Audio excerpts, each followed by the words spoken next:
How to add links to your Tumblr bio. First of all, open the Tumblr app and make sure you are logged into your account.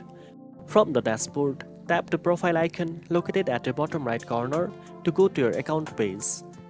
Next, tap the paintbrush or theme appearance icon at the top of the screen.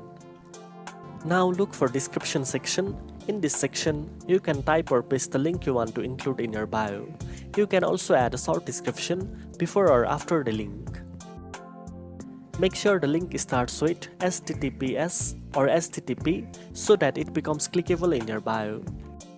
Once you have added your link, tap on the checkmark or save to confirm your changes.